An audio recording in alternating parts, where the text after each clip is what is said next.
You like this Christmas collar? Move your cheeks, man.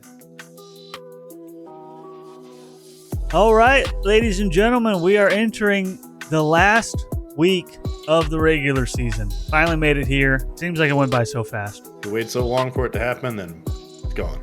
Yep. But last week we kind of put our thoughts out there of what the playoffs were going to be, and we were like, I think Colt and Chase are going to be real tight there. Maybe going to have to go to a tiebreaker. I don't know who's going to make the playoffs. So they clearly get the number 1 and number 2 score of the week. Just absolutely explode. As expected. Yep.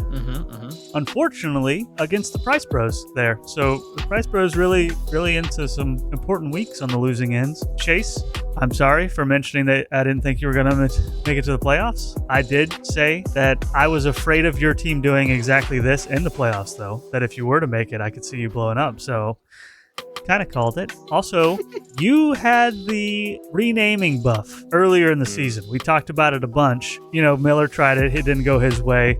You snuck one in on us right there. You made it a head coach firing. We thought nothing about it. I guess kudos to you for sneaking that one in there. I didn't see it coming at all. Yeah, and the interim head coach adds another win to the win column. The question is now does he also follow the normal interim coach thing where he goes back to being bad?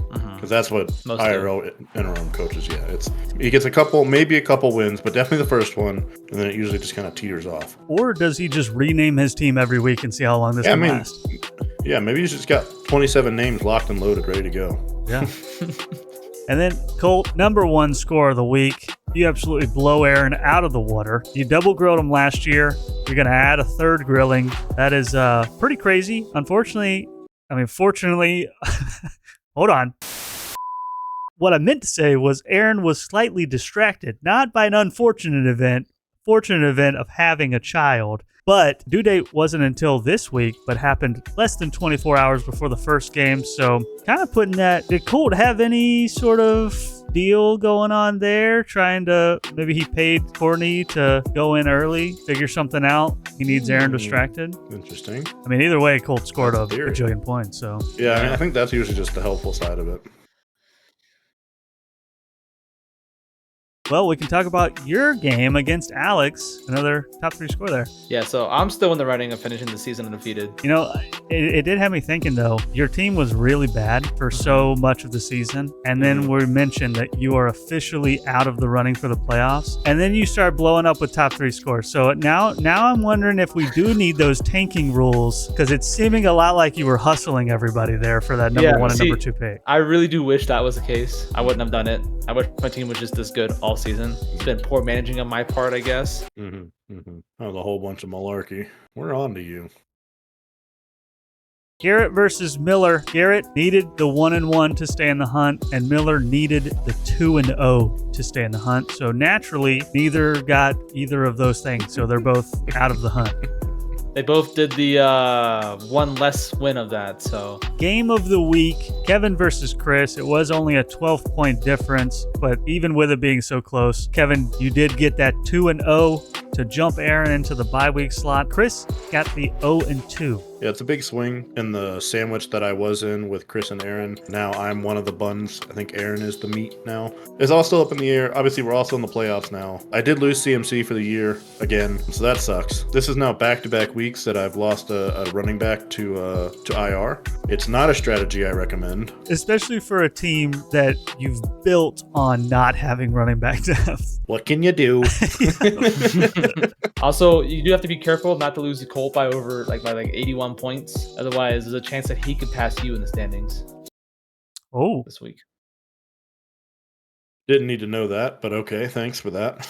And Chase, if he beats you by 140 points, he could pass you. Yeah. He deserves it if that happens. Speaking of the standings, minimal movement. I stayed at number 1. Kevin and Aaron, the only 2 to move there. Swap into the bye week there. And then Chris, Colt, Chase, and then Garrett, Mirror, Jacob, and Alex are all officially out of the playoffs. Yeah, it's been official for me a couple weeks now. But as the non-playoff elder, I feel like it's right that it comes from me. Garrett, Mir, and Alex, it's been a great season for us. Unfortunately, our season officially has come to an end. It's okay though. A lot of us improved. Some of us did not. But next year we can definitely improve. But what we can focus on this year is ruining some seasons. Mir, you got Bo.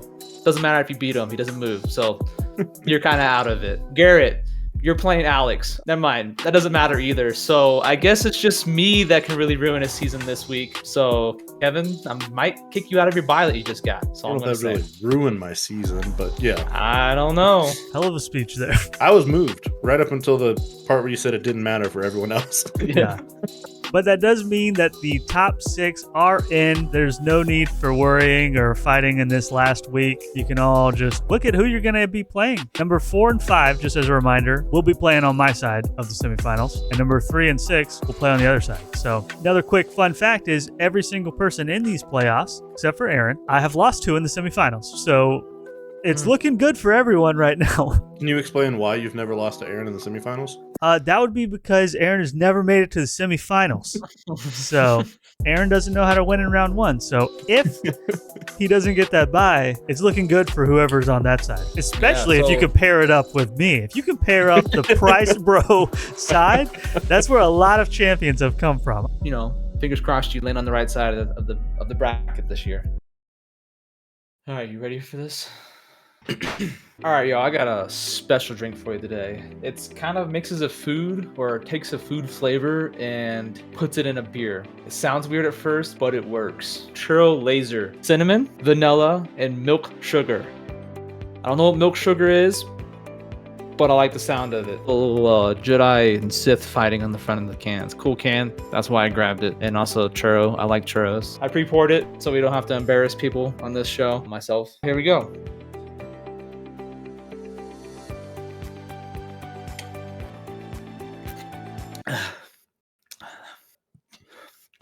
Very good. You can taste the cinnamon. You can taste the milk sugar, I guess. It's not like a full-on milk flavor, but it is by Weld Works Brewing Company. I don't know. I probably can't get that to focus. Go out and see if you can find it. Probably can't because, you know, it's local probably. Come visit Colorado. You know, we have some air mattresses if you really want. 8.2 out of 10.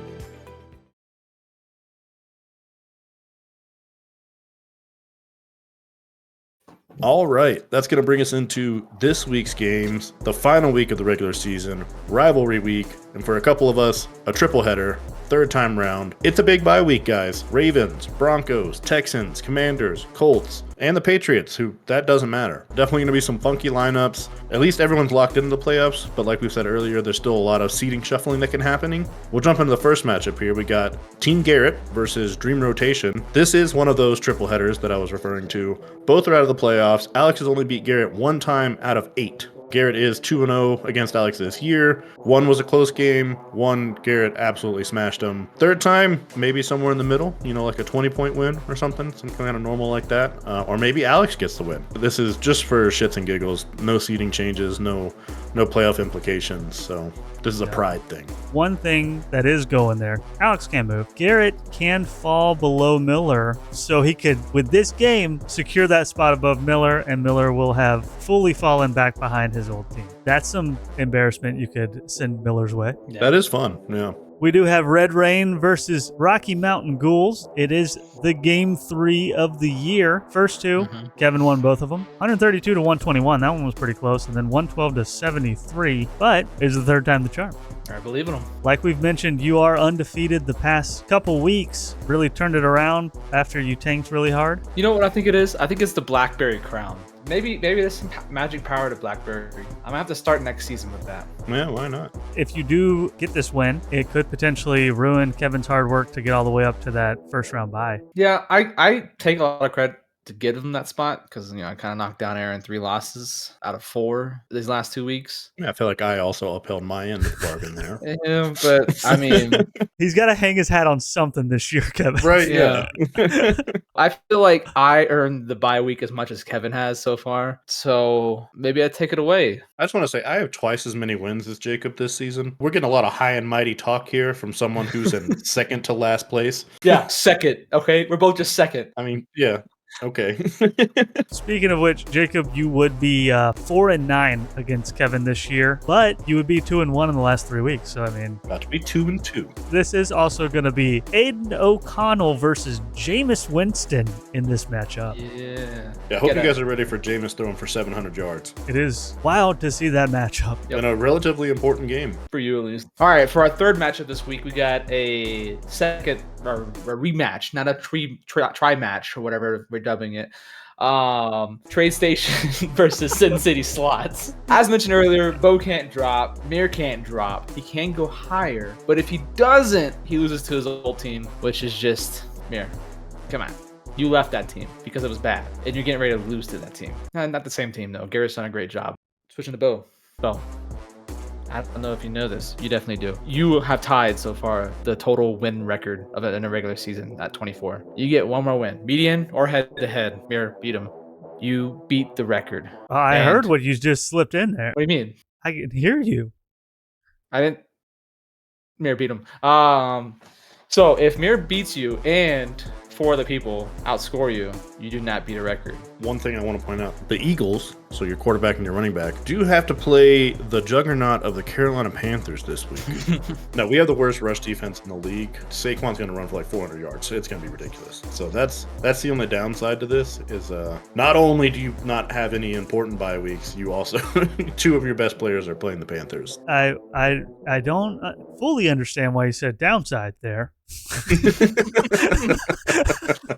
That's going to bring us into our next matchup, Hungry Hush Puppies versus head coach fired. Aaron, congrats on your son. Awesome stuff. Didn't really help you last week, but maybe it'll give you the buff this week. First matchup, Aaron did win pretty handily, 140 to 107. Aaron just dropped out of the 2 seed. We've talked about that quite a bit. He's never made it to the semi, so he really could use that bye week to at least see if he can win in the playoffs at all. But bye weeks. This matchup kind of gets smacked by it pretty hard. No Derrick Henry, no Jonathan Taylor, no Nico Collins, no Joe Mixon, no Justice Hill, no Javonte Williams. It's a big one, mainly for running backs. There's going to be some weird starts, like a Tank Bigsby start. Chase is looking at a Sean Tucker. Not what you want to see in a game that's pretty important for both teams. But if the standings stay the same, no one moves, we'll get a rematch in the first round. So that's kind of fun. There you go. I like that. Chase would very much like that, looking at Probably. Aaron's record in the first round. We're going to go to the game of the week. Grillers versus Chris Dastrophe. This is for 12 in a row. Colt is 0-11 against Chris. They played earlier this year. Chris won 107 to 82. What's wild, even though he's 0-11, Colt would be 7-6 against Chris this year. So he just timed that first game perfectly wrong. Unfortunately, Colt is missing Brian Robinson, Cortland Sutton, and Scary Terry. This is another one of those games where it's going to determine which side of the bracket they're going to be on. But if the standings stay the same, another rematch next week. These back-to-back games could be the only games next week. So that's kind of wild. And Colt would actually, I'm guessing, would prefer that because he hasn't been in the playoffs for like 4 years now. But those first 2 years, the only 2 years that he made the semifinals, he beat Chris in the first round. So that is his ticket into the semifinals, apparently, even though Chris absolutely destroys him any other time. Colt was quoted earlier this season saying there's no way that Chris can beat him 12 times in a row. Of course, Colt said something very similar to that the other like 5 matches before that.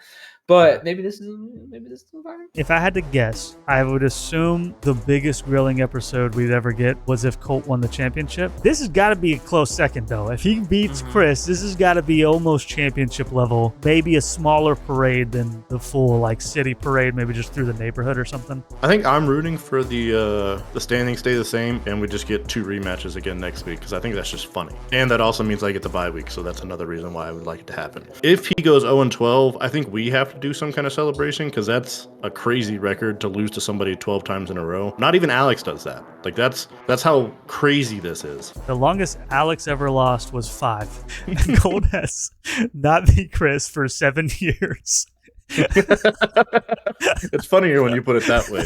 That is genuinely crazy. But that he's also undefeated against Chris in the playoffs is even funnier. Really weird, rivalry they got going there. If they ever met in the championship, that'd be a heck of a storyline. That's all we got for the last week of the regular season. Just gonna throw in there, this is our only opportunity left. I was looking at the records, all-time top 10 list that we have. We don't have a 2024 top 10 entry for the all-time highest scores ever. Aaron was less than 2 points away in week 11, but he couldn't get it. And then all-time biggest blowouts. We haven't had one of those this year. Number 10 is a 94.4 difference. So We're setting the stage up for that Chase 147 point win over me, or not over me, but like point wise against me. if we had to ask somebody to do it, I guess it should be the guy that has scored 200 points before. Right? Yeah. I mean, got to depend on somebody. Got to ask a guy that's been there before. Maybe it's because he's going to change his name before the Sunday drops. If he changed his yeah, name, we everyone- didn't know about it during the episode. That's why we still said the other one. Yeah. Everyone keep an eye out on Chase. He slipped one under us last week, but we're all paying attention this time. You sure there's not just like a missing comma between milk and sugar? It says cinnamon, comma, vanilla, and signed milk sugar. See it? Here, hold on. You see it? Mm-hmm. That was actually really hard to read because he held it so close to my face.